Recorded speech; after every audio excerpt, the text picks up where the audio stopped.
The following podcast is taken from a live broadcast on Inspire FM. Assalamu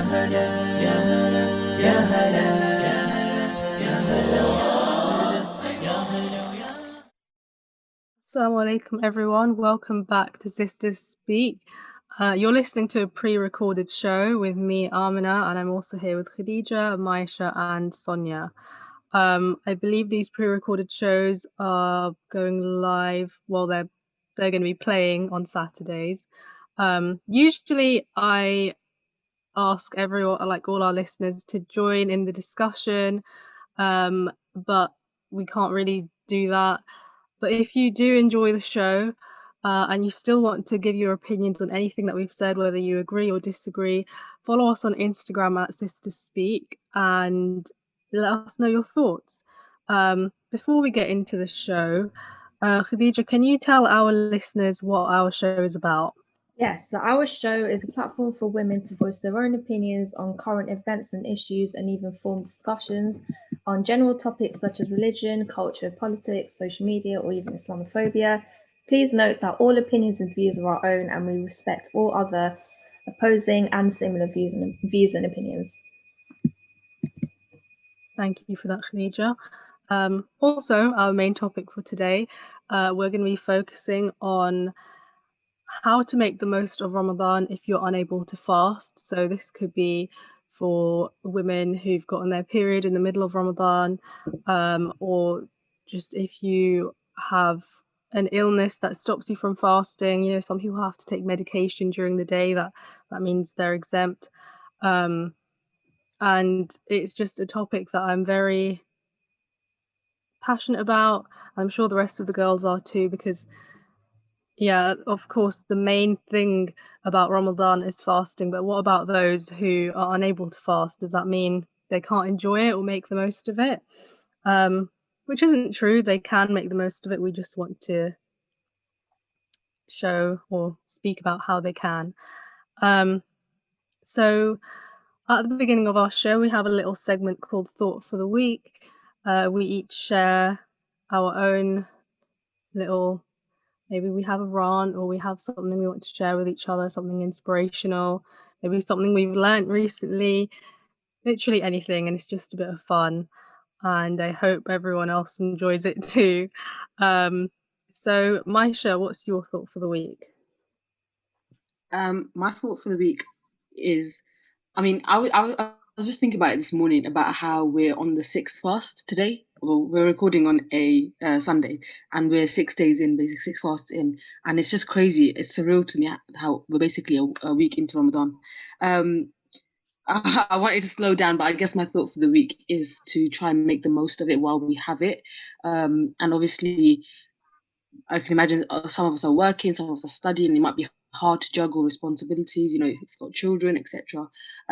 But it's important to note and keep in mind that any deed is appreciated by Allah, and obviously the rewards from those are multiplied this month. So try and find time, set aside that time to even do the smallest acts of worship, and make the most of the month because it is flying.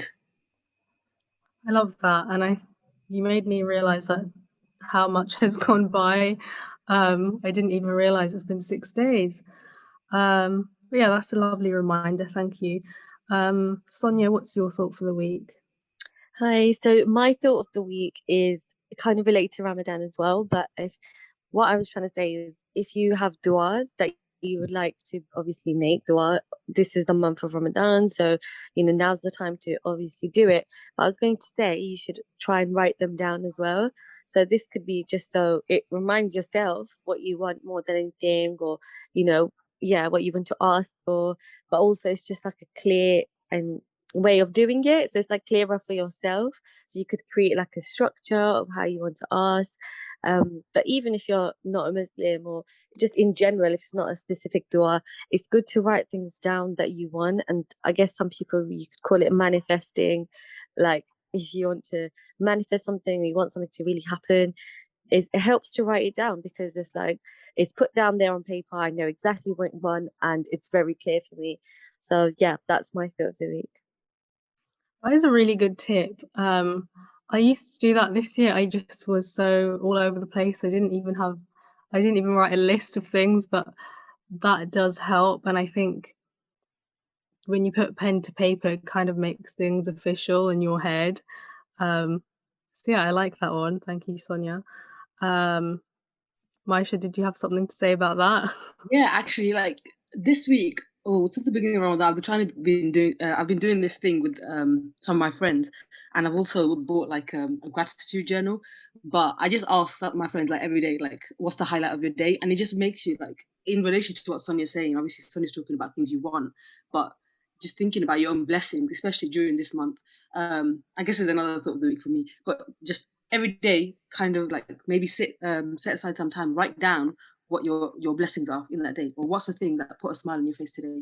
And I found that days where I thought I was having a bad day, there was still so many things to be happy and appreciative about, and that kind of turned my day the other way around. So that's what Sunday's thought of the week reminded me of. Oh, I love that. I think I might start doing that. I remember I used to, there was one year where I wrote one thing that made me happy every single day, and that was really helpful. I feel like I should start doing that again because, like you said, even if you think you've had a bad day, there's still parts of the day where something made you happy or there was something you were grateful for, and it's a really healthy way of going through life. So thanks, Maisha. I think I'm going to start doing that today. So Khadija, what's your thought for the week? So could I firstly start off by saying that I really like Sonia and Maisha's thought of the week so far. Like it's actually made me kind of reset a bit as well. My thought for the week is actually kind of Ramadan related as well, but I think it's a bit more general.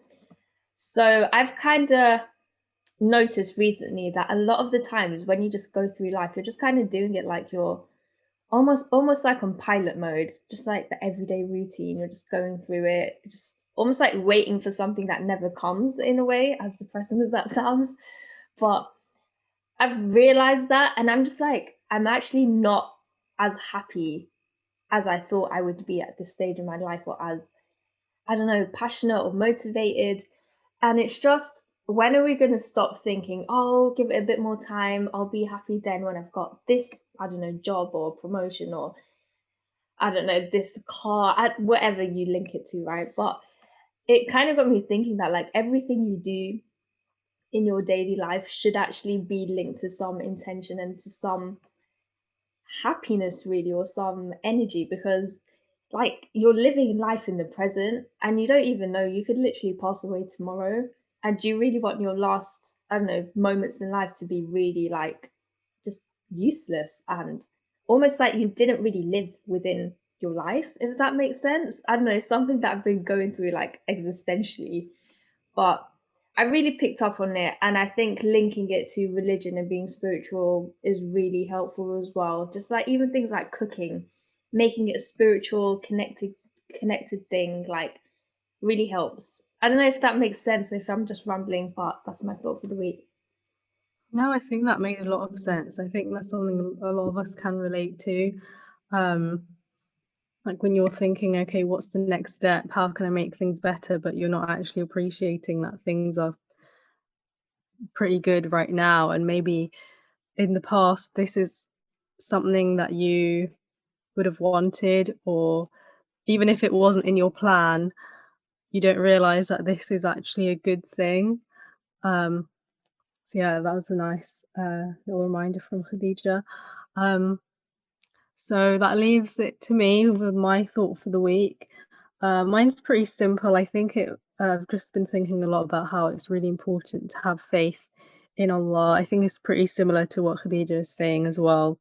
Like just wherever life takes you, that is the best place for you to be because Allah has written that for you. Of course, we have free will and we do have control over our lives. Like where we do have control, we should put in our best efforts and, tie your camel. Um, but even when you do put in your best efforts and you do all the right things, sometimes things don't go to plan, and don't let that dishearten you, because when one thing doesn't work out or when things go unexpectedly, it's not necessarily a bad thing. It could be that you're being redirected. Allah is redirecting you to a better situation, and it just so happens that on the way to that situation it doesn't feel so great. But I think it's just a case of trusting the process and knowing that eventually you will be where you need to be. And I think also with that comes not comparing yourself to others. Um, a lot of the times we look at someone else who might be in a position that we want to be in, and we're thinking, well, how did they get there so fast? But we don't really know what it took for them to get there, or maybe that was easy for them, but they might be going through a completely different struggle to you, and it might be that that certain thing that they're struggling with has been easy for you. Um, that's a bit, I don't know if that even makes sense what I said, but I think it's very important to focus on ourselves and realize that we're all on our own journeys, and wherever we're destined to be, um, try to be grateful for the position you're in. And I think also what Maisha said as well, like even though you might be struggling to get where you want to be, there's still some like pockets of sunshine on the way, even though they might not even be related to what you're trying to do. Those deserve to be acknowledged as well. Like you deserve, even if you're struggling or you're not doing so well, you deserve to have that happiness. And if it's like, even if it's just the sky was blue today, that is good enough, and that should make you happy. And um things like that. So I think everything everyone said, I hope we can all try to practice that, inshallah. So that brings our thought for the week segment to a close. Next we have hot topics, which is usually just current affairs, sometimes things that are more relevant to us. Basically, we just like to talk about things that we find important. But I'm going to hand that over to Sonia. Thank you, Amina. Sorry, just a disclaimer. We are obviously recording from home, and there is some building work going on in my neighborhood, so you might hear that in the background. Sorry. But let me know, guys, if it's too loud. Okay. So yes, so our hot topics for this week is regarding university students, and it is regarding the pandemic, of course, but the uni students have had to do this entire year from home, and some of them, most of them actually, their campuses have been closed, so they haven't even stepped foot into their university building, anything like that. The whole thing is via online classes and online resources. No libraries open, nothing like that. And so obviously they started the academic year in September/October. April now, it's nearly ended. They get the exams usually May, June, and they're a bit unhappy. A lot of uni students are not happy. So they feel like they didn't have the same experience as they should.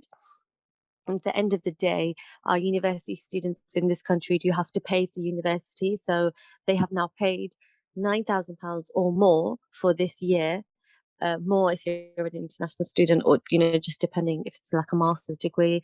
But yeah, so the National Union of Students have asked, well, a few students have said, we would like to repeat the year or have the year refunded. So they don't want to pay for it themselves, obviously, and do another year, but they want to have the opportunity to do the year over, since they didn't get the experience and resources that they would have if it was not, locked down and doing everything from home. So we just wanted to speak a little bit about this. I think we have all had experience of actually being students. And so I want to go to Khadija first.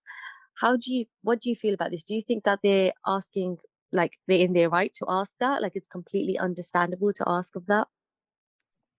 I mean, I definitely think it's understandable. I feel like uni students this year haven't really had much support from the government in terms of knowing what's actually going on in terms of additional provisions in the same way that other elements of the education system have had. And I think that's quite sad, because obviously university is such an important time, and the fact that it's something that is being paid for, it's a paid service almost. Definitely feel like the 1 year extra demand isn't like too big of an ask. I feel like it's actually quite reasonable. There's been a lot this year, so most of the teaching has been online. I can actually give you a quote from someone from the National Union of Students who said that any student who needs to repeat this year should be able to do so while fully funded and at no additional impact to their loan entitlement. So this is something which obviously has gone to the big like institution now, like it's not an institution, like a student body, quite like the largest student body in the UK. So that shows that it has gained traction and it is a big worry on many students' minds. Like I know myself, I have a cousin who's like a medic student and it's in medical, she's doing medicine. And it's insane because she was telling me they're doing like practicals online. They're having to watch people do practicals and she like barely goes in. And I think like it's just not what they're getting paid for. They're not getting the full learning experience, like social experience as well, but learning experience because that's what you're actually paying to get a degree in a subject. So it's definitely something that I feel needs to be considered. And I also think now that it's come into exam season, a lot of students haven't had access to the library, they haven't had access to academic resources in the same way. And there has been a lot about the rise of student mental health, like poor mental health. For example, I think there's been a couple of statistics about how in lockdown, university students have actually been referred more to mental health services for like things like feeling anxious or even having suicidal thoughts. So it's definitely something which is an issue which needs to be talked about a lot more and taken higher up as well. Yeah, that's really great thoughts that you mentioned there, Khadija. I completely agree with that. And I think the mental health thing is something that needs to be huge. Like there needs to be studies on this, there needs to be some kind of maybe government initiative. That's what I believe because students in general tend to feel, I'll speak for myself and experiences, they tend to feel quite lonely because they're isolated, especially if you've moved out from home, you've gone to another town or city, and you've got to focus on your studying. That's what you do, that's the whole point, you're a full-time student. But then sometimes, yeah, you do get that social aspect. Luckily this pandemic you don't have any of that. So if you stayed from home, or even if you moved out, you didn't have a university building or campus to go to, so that's really going to affect your mental health if all you're doing is essays and revising for exams and you only see your teacher via a Zoom call. That could be quite hard.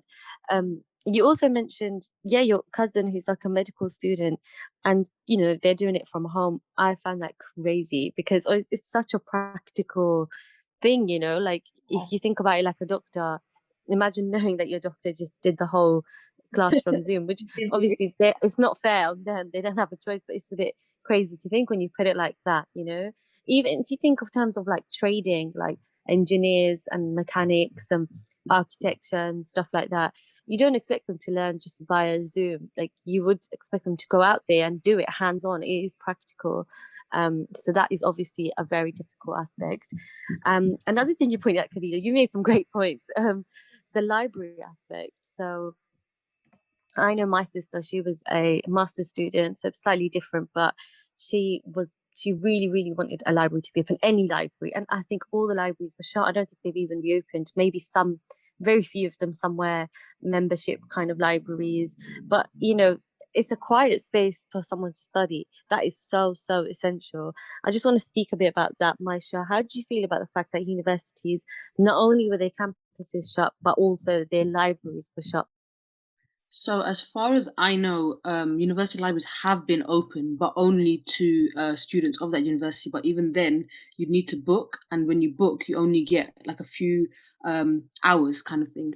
I guess that's to allow fairness and whatnot on the other for anyone and everyone that does want to go into the library. But I know that is obviously going to be a problem for people, for example, who commute. If you don't live in that town, or it takes you an hour in itself to get to the town in which the library is in, how's that going to work? I think libraries offer such a safe space for so many people, in that, like you said, it's a quiet space. Not everyone has the privilege of having a study room or a workspace at home. Not everyone has the privilege of having a quiet home space to study or do your work in. And I can imagine, Sonia, like with your sister masters, the pressure is on.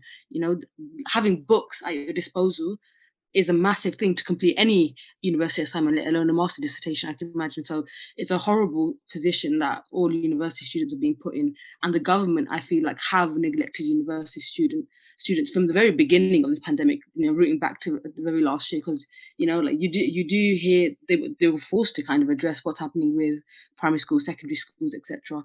But you didn't really hear much of that happening with the university students. And fair enough, okay, they're privately funded, but still underneath the government. I really, really feel that they've been neglected in almost every single way.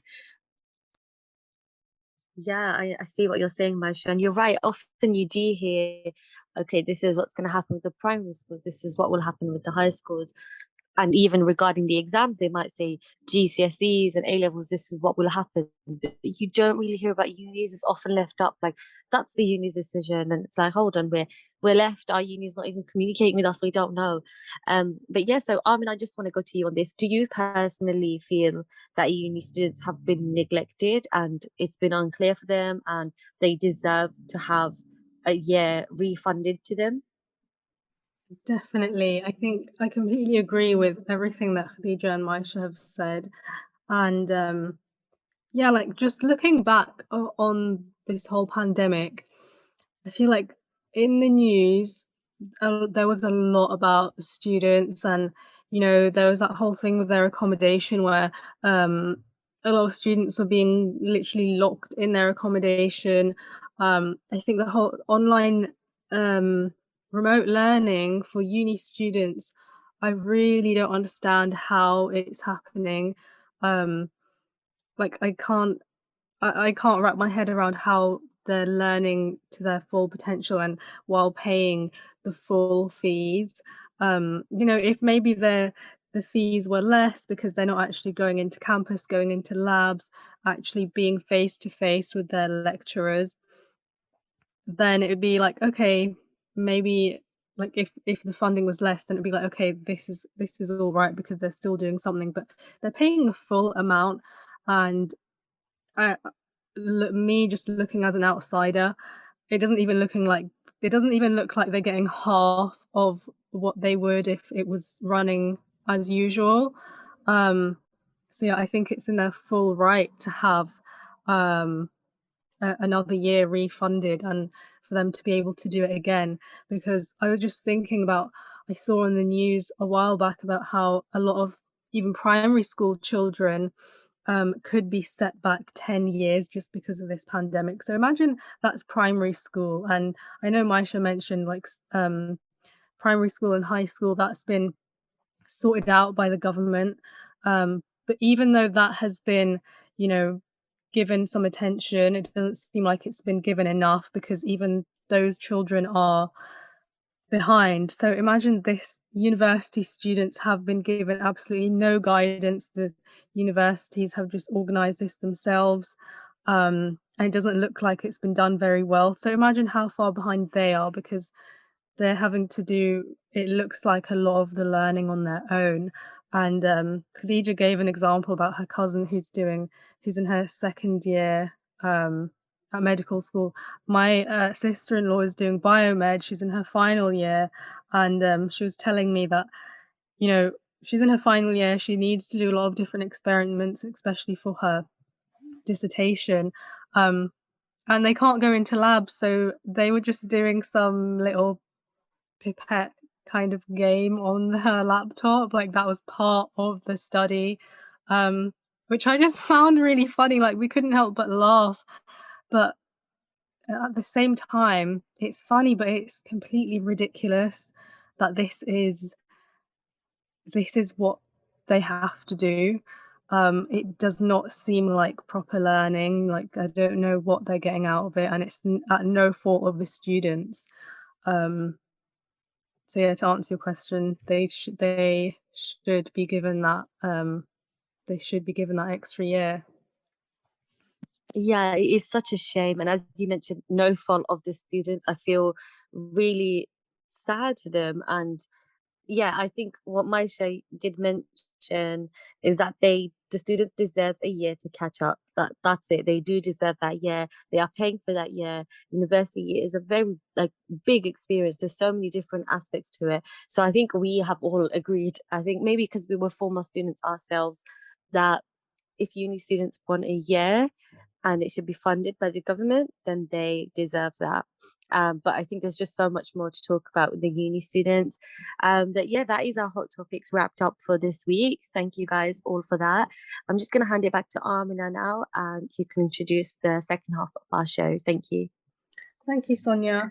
So yeah, that brings us to the end of the first half of our show. We will be going into a short break in a little while, but our main topic will be for those who can't fast. How can they make the most of this month?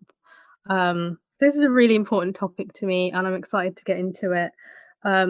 This isn't live once again, but if you want to contribute, definitely follow us on Instagram at Sisters Speak. Maybe let us know how you make the most of the month when you're unable to fast, or if you're unable to fast, because I think this is advice that a lot of people might need.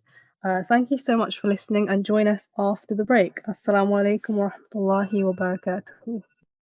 Assalamu alaikum, this is Atif Nawaz. Listen to Inspire FM shows in your time by heading over to inspirefm.org or listen on Apple Podcasts or Spotify.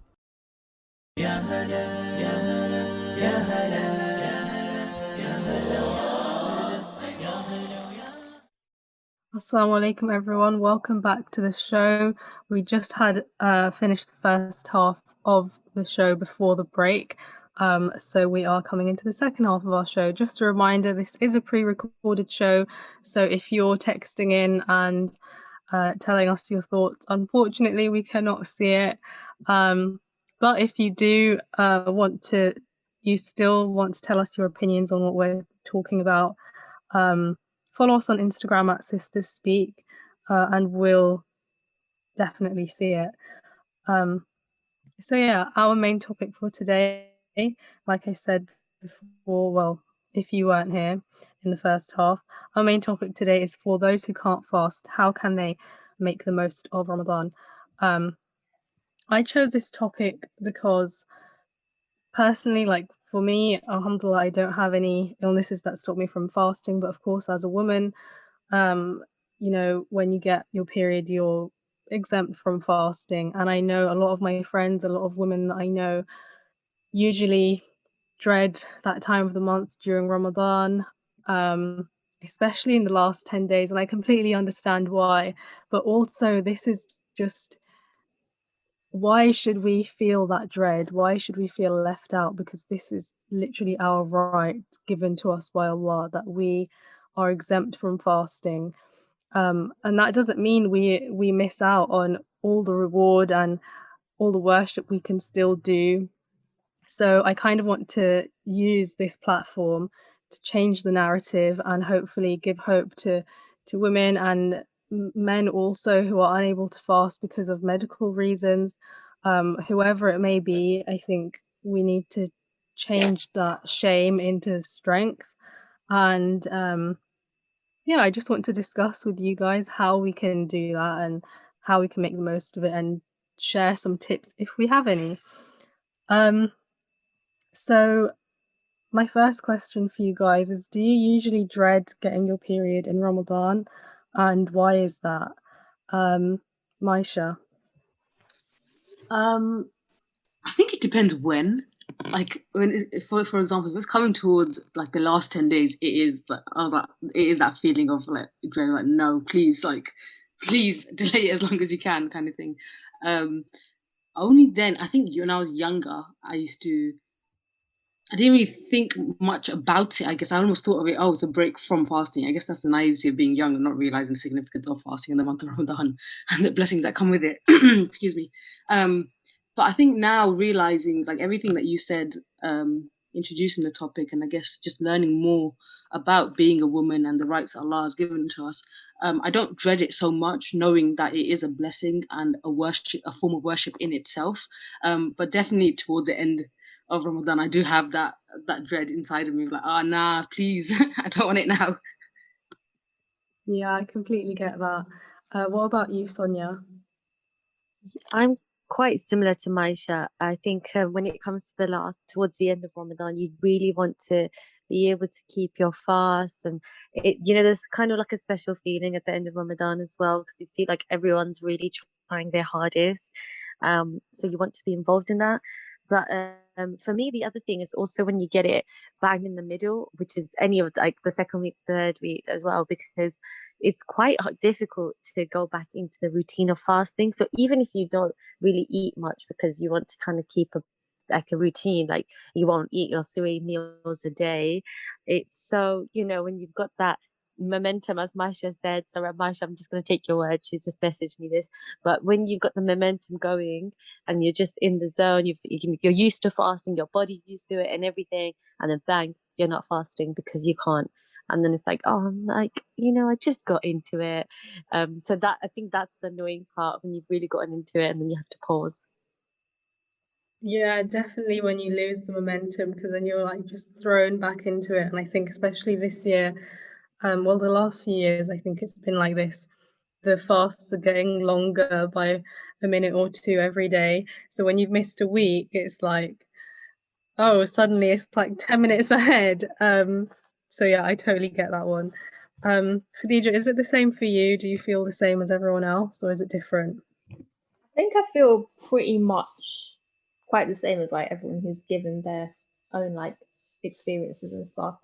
I think with me as well, I feel like before like getting on my period during Ramadan, I almost felt like, oh, okay, like you almost become excluded.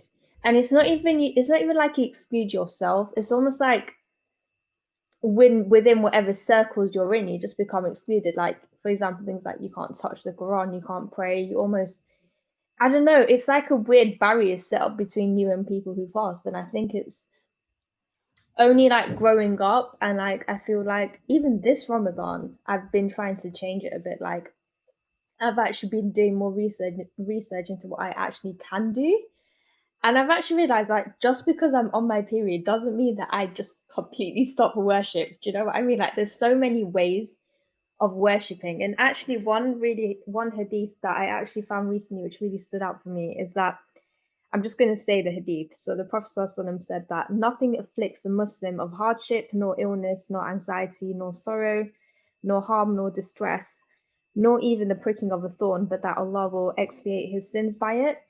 And when I come on, I am in pain. Like for the first couple of days, I'm in like the worst pain ever. And I just saw that and I was like, the pain I'm going through is actually a form of worship as well. The fact that I'm getting my sins removed by it. So it shouldn't be not it shouldn't be a shameful thing. It shouldn't be something that I'm trying to like hide or feel like less of a Muslim by, if that makes sense. I don't know. No, I love that. I love that you shared that hadith as well, because yeah, I think people do feel shame for just being ill in general. I think because they're not able to do as much, they can't do like things that they used to, like just general tasks or fast in this case. Yeah, there is no shame in that, and especially if he has written that for us, and he is expiating our sins just for the pain. So I feel like that is a beautiful way to flip the narrative and say, this is actually not a bad thing, and this is something that is good for me.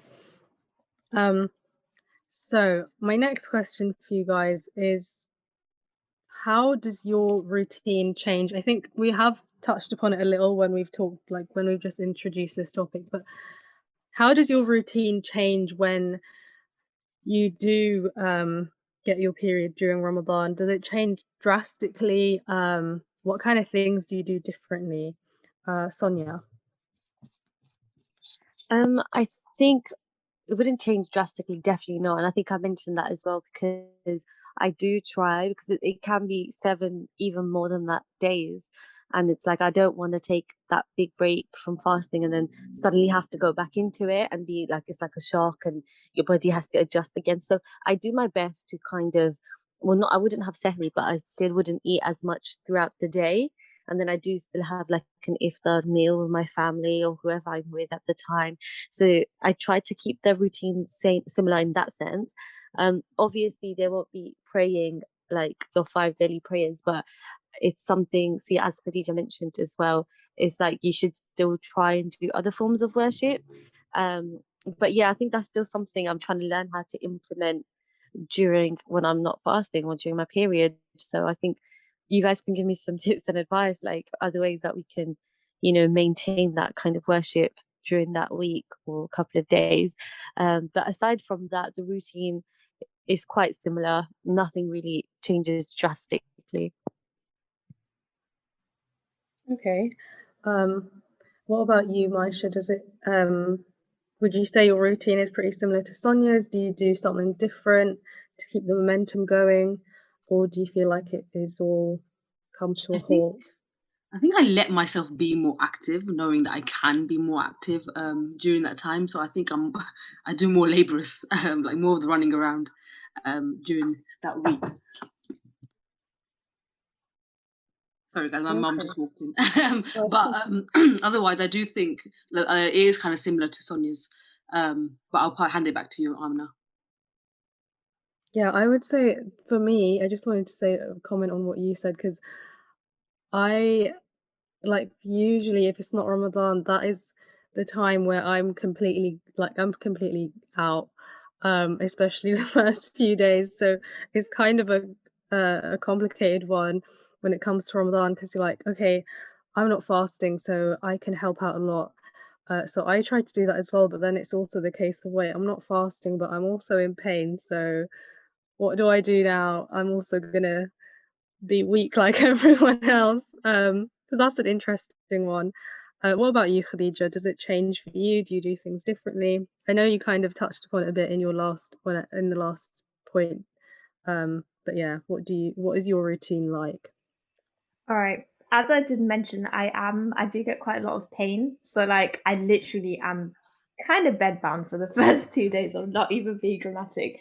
So for me, it's almost like it does come to a standstill a bit, but I do try to like doze up on painkillers, walking around with my hot water bottle everywhere. I'm sure you guys know the drill.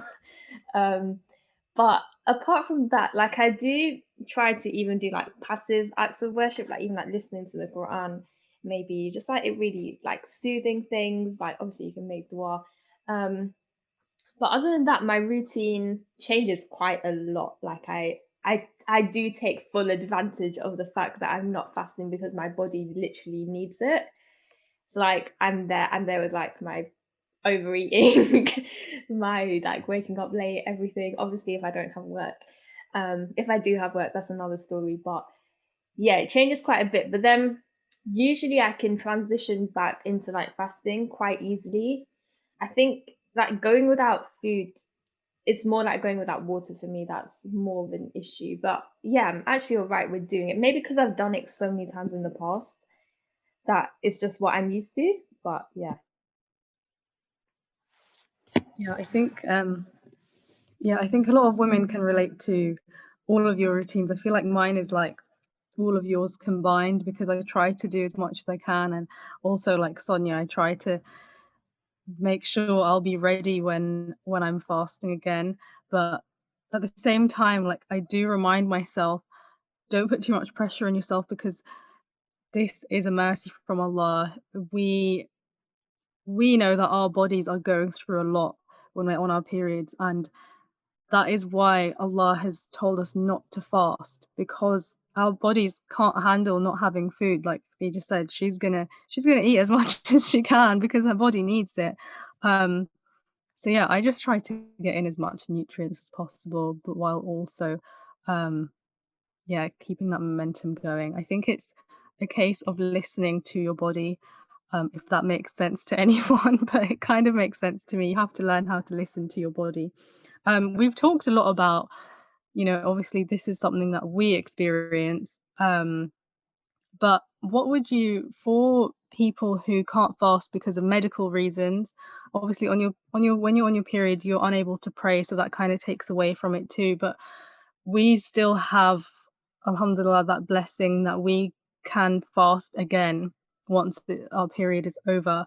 But what kind of advice would you give to someone who can't fast the entire month, because maybe they have to take medication, any other medical reason, whatever it may be? Um, yeah, what kind of advice would you give to them if you have any? Maisha.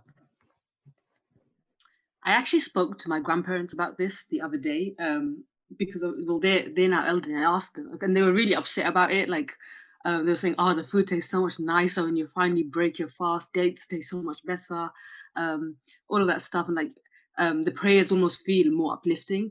And I asked them like how long they hadn't been, they stopped, had it been since they stopped fasting. They were saying, like 2 3 years, etc. And I was just like, I think it was important to focus on the time that they did have to fast, but then also focusing in the present and making the time and the opportunity they do have, even especially right now, actually being alive to make it to this Ramadan is such a massive blessing that, some of us might not even realize the weight of having made it to this Ramadan. There was a viral Instagram post that went around about, how around tables this month there would be empty seats. Some phone calls won't be made this year. Some households won't get food sent to them because that person or that family that you usually do it with are no longer here with us. So first of all, realizing the blessing to even be alive during the month of Ramadan, make the most out of that. And obviously, we've mentioned a few different ways of, and hopefully we can go into a little bit more after this. But making the most out of the other ways of worship that you can, because at the end of the day, during this blessed month, our rewards are multiplied.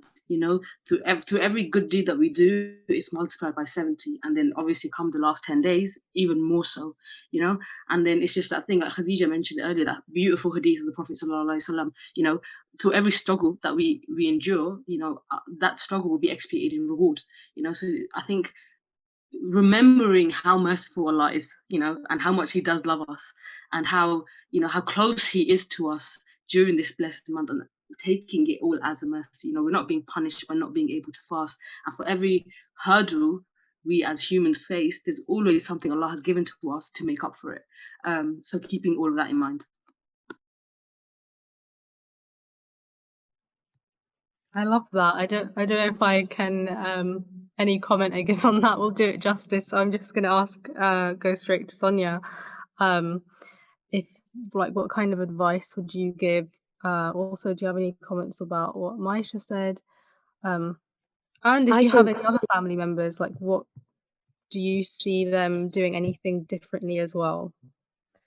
Yeah, sorry. I think Maisha just got it so perfect. Like again, I don't really want to comment on it because it's perfect what she said. Like you should feel that you still have that opportunity to worship and you get to be close to Allah during this month. Like there's so many other avenues that you can take from, not just fasting. Obviously, fasting we wish that we could, but if you can't, there's other options. And yeah, I have a few family members that are on medication, so they're not able to fast.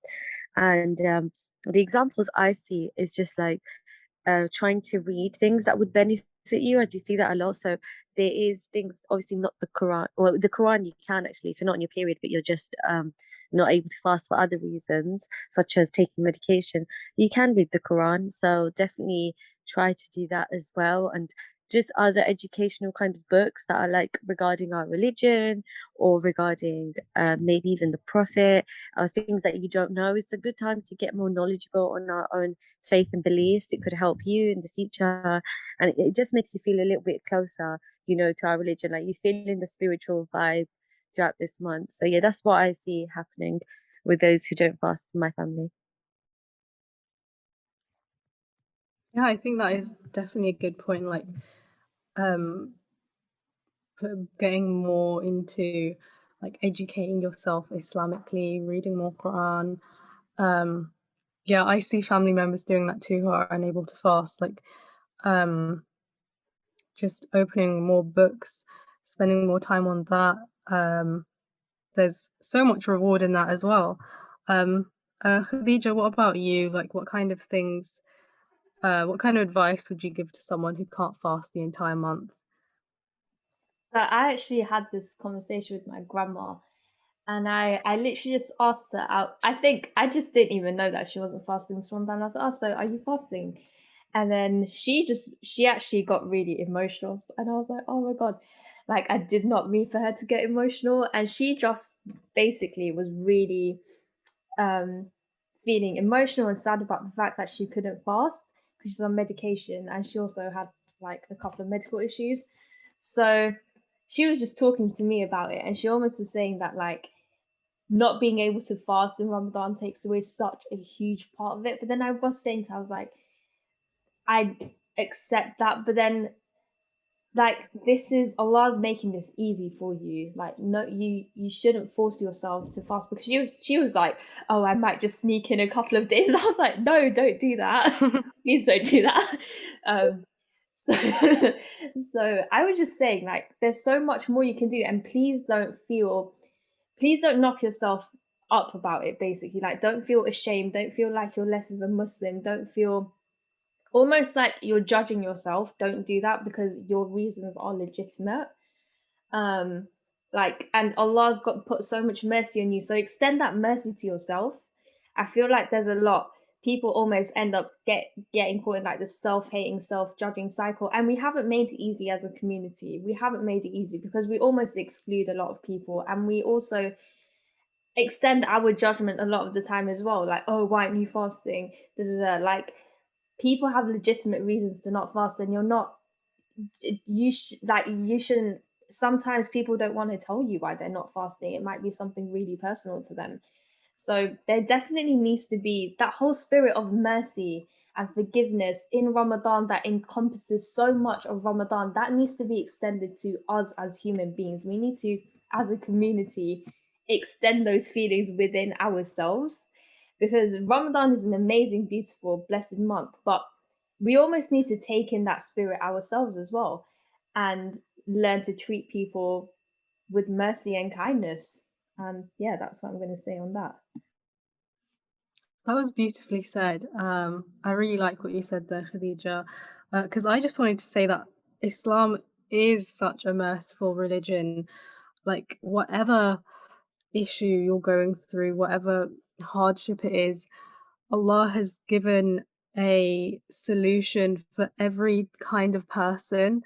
Um, like, if you're unwell, Allah is so merciful that He has made fasting, it's not fard for you. It's not an obligation for someone who's too old to fast or someone who's too ill to fast. Like, there's always a way out. And also, just wanted to mention that if you're unable to fast, I'm sure you know this already because this is something that you do, but you have to give money to charity. It's called fidya. So in you're kind of you're replacing that fast with feeding someone else.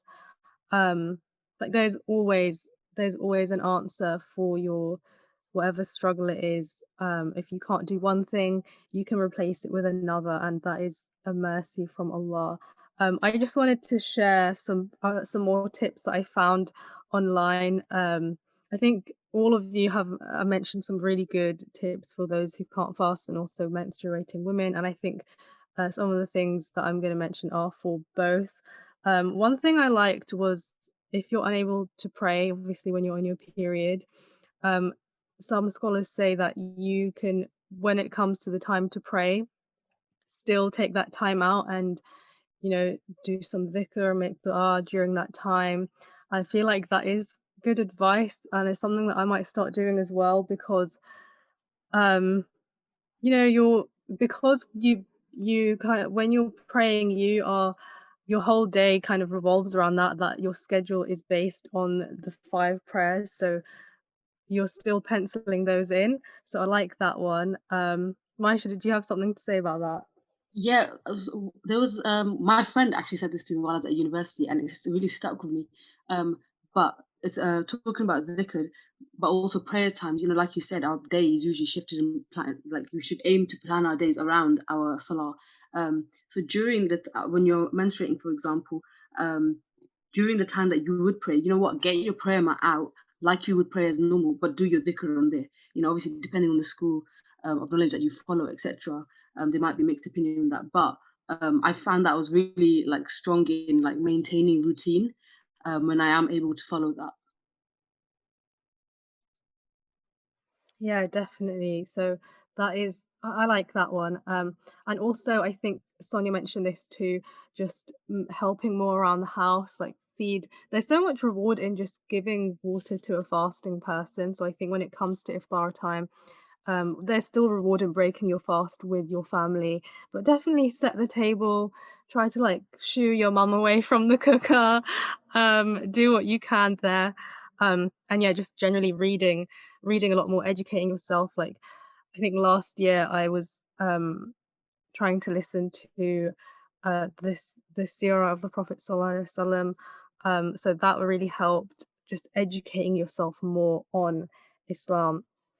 I just wanted to end on one final note. For all of, what would you say to someone um who says that it's shameful to not fast? What would you say to them? And what would you say to them? Sonia.